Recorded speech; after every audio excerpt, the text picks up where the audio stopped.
Happy Tuesday, November 10th, everybody. Tomorrow's Veterans Day, and I've made a little short list of where we can go get a couple free meals. Yeah, why not? It's all good. It will be helpful. Okay. Um, the thing I want to talk about is critical thinking. The reason, oh gosh, there's so much material behind this Watts case. And the reason I'm still delving into it, something very interesting is occurring within me. Okay. And when we think of critical thinking, that means that we're willing to look at something from another perspective. Okay. And how applicable to our political climate today, you know. Um, those of us, and I'm going to get on to why this whole thing was inspired by more material I've been studying about that case. I originally went back to study it because of, there's various forms of narcissism. And I thought, well, let me make sure that I'm getting, this accurate and complete understanding. Whoa, a bombshell, but I'll get into that in a minute. So, um, what I have noticed, there's a lot of black and white thinking. Critical thinking means that you're willing to look at the gray areas, okay? That things aren't mutually exclusive, okay? And I know that I've brought this up in posts and social media is like, you can value life in the womb, but also take care of children out of the womb, you know? And that is the issue I have with white evangelical, mostly white. I shouldn't just, no, say solely white, but, primarily white evangelical because they focus on two issues, okay? Anti-abortion, anti-homosexuality. If it's just kind of rampant through, you can pick and choose that you want, but those seem to be their two focuses, and then they extract from this scriptures what seems to support what they're saying. Okay, um, and we could all do that. We could pick a scripture and say this supports my belief about this or my value about this. Problem with people that don't think critically, okay, is they really can't, they don't allow themselves or they don't have enough awareness cognitively. They haven't challenged their brains enough to say, hey, maybe there's another way of looking at this. Maybe this person, that's articulately, um, you know, outline their idea or their thoughts. Okay. Might have a point. Let me think. Maybe and this is what happens when you're willing to think critically, you are willing to incorporate new ideas, new concepts into your previously held belief system and say, you know what, I think I'm going to do a little shift here, a little shift there, a little da, da, da. And that is the beauty of higher education too, is that you get challenged by professor, by other students, like when you are just like totally in the black and white, it's either this way or that way, you know. So that is why, higher education, I just really stress it. If you can't do that or are amenable to that, go to the library, go online, get some books, about different topics. So you can be a little more versed so that when you are holding a belief system, let it be well informed, and not just filtered through one lens. Okay. So that's what I mean by critical thinking. Okay. So Miss Mary Myers Garten, Miss Mary Myers Garten, I'm starting to think there might be another angle to this whole Chris Watts case. Doesn't mean my conclusion will be correct, okay? Or someone else's conclusion is correct. In regards to this, and, this is just me, my take on what I've been, reading and listening to and people's various points of view and breaking down like what last night they actually broke down like autopsies, stuff like that. Okay, this is a possible scenario that, and Chris Watts actually brought that up in his interrogation, that when he spoke to her that morning, talking about the Chris Watts case that I've spoken about in a couple other videos where, he was alleged to have murdered his whole family. We call that family annihilation. And he's serving multiple life sentences, and rightly so. If he did not go to trial, he accepted a plea bargain to avoid the death penalty. And of course, why would he do that if he could go to trial? I don't know. If he didn't. Okay, let me tell you what the theory is before I say it. Okay, so what's the other theory proposed about the situation? And he did say this initially in interrogation. That could have been just a bunch of bunk. And you'll hear me back, and I'm like, okay, I was so confident. You see what happens? You're so confident of your stand, and then you're like, that's okay. Admit you're not quite 100% confident anymore. Hey, that's human growth. That's emotional growth. That's emotional intelligence. Okay? That's intellectual growth as well. And remember all my 5 cornerstones of growth? Touch on each day. Okay, so the theory being proposed that is opposed to, how he was sentenced is it goes along with his initial interrogation, as I had previously said, is that what happened is he talked to her that he wanted, a separation. They've been having trouble, whatever.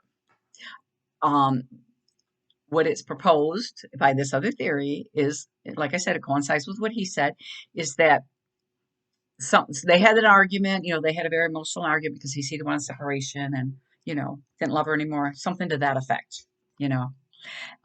Yeah, I think he denied that he was with somebody else, but we do know that he was. So, he saw like the baby on the monitor, Celeste, the youngest, like just lying flat, da da da da da. Something to the effect, and this is just a theory, so I'm loosely trying to be careful here, but like something to the effect is he he realized something was wrong with her. She looked blue or something on the monitor. He heard some commotion upstairs. And my understanding, and it was kind of hard to follow, but my understanding is that when he got upstairs, he found Shanann on top of Bella, you know, smothering her. He couldn't see her hands because he was coming from behind her, but like on top of her. Okay. He somehow he threw her off, which I'm trying to understand how that all happened because her death was supposed to have occurred on their master bedroom. you know I don't know. Like I said, I'm still exploring all this, but like then he murdered her. He was so angry and raged because she had killed the babies. Okay, the only reason I'm even posing this is like, and like I said, please bear with me. I might have a little bit of a timeline a tiny bit different about how he saw the babies, whatever. um this is the thing. The night prior to me seeing this yesterday, I know I told you I explore a topic, but see, it's because I love anything to do with mental health, and disorders, because I'll probably do this the rest of my life because it just fascinates me. You know how y'all got things fascinate you. Okay, so the night before, I was watching some other opposing theories about Shanann. And oh my God, I started to pick up on things I hadn't picked up on before in videos, like family videos.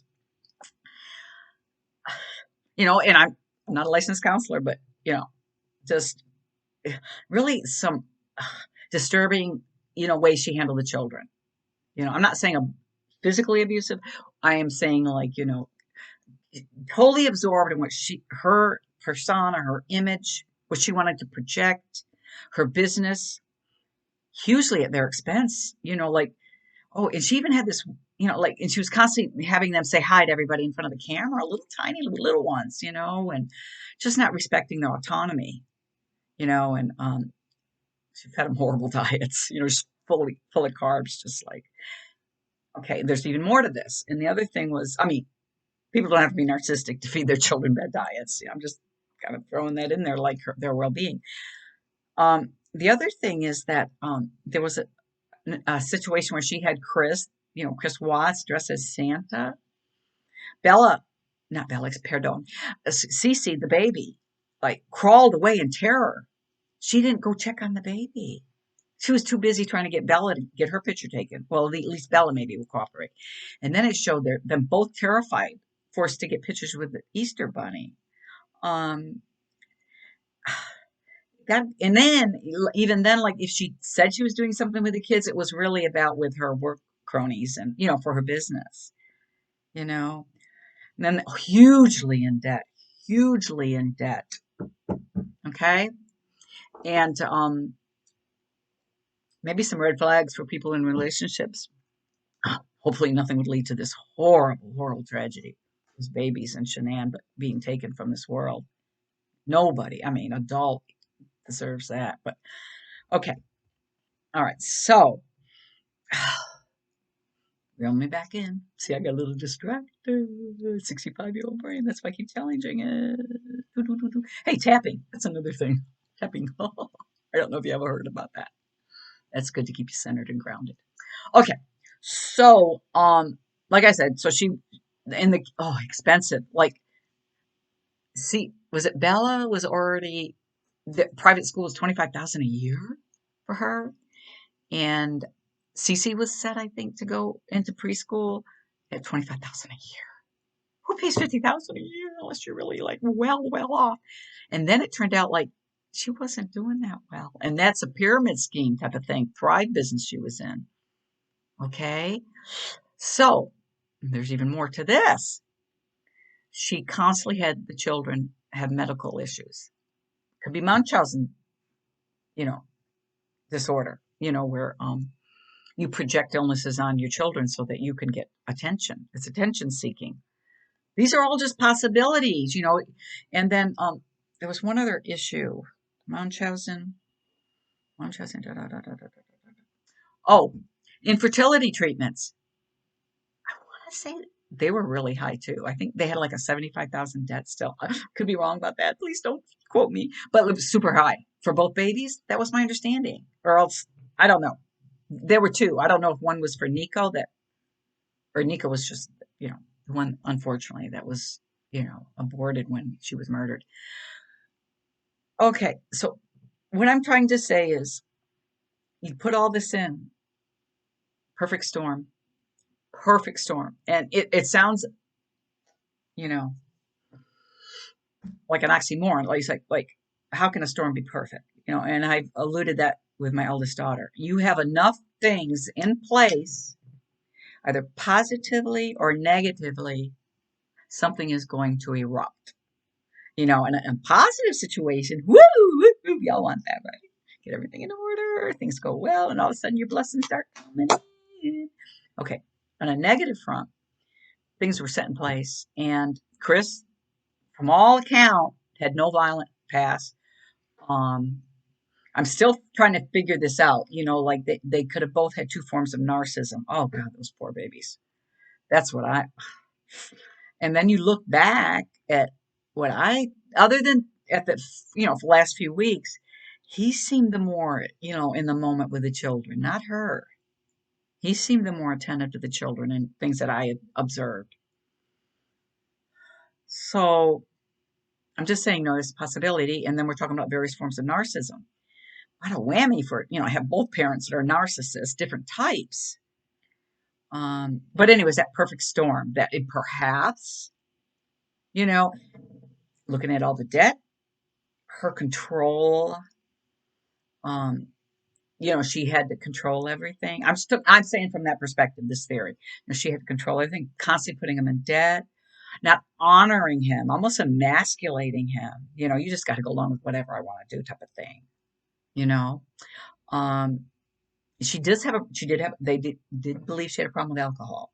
You know, so if the theory is correct that he came in and he realized she had killed or was in the process of killing the second child, I don't know, you know that could be not justify a homicide. I'm not a lawyer. I don't know, but maybe manslaughter in the first degree or something. I really don't know. It definitely wouldn't be premeditated then. And of course they would take all those mitigating factors. You see your baby's dead or being killed, whatever. So, anyways, I say all of this because I'm exploring disorders even more.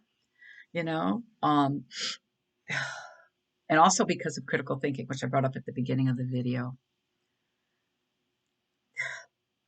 If we allow ourselves to look at things from various perspectives. And then, like, let me say, you don't have to tell people where your thought process is. Just, you know what?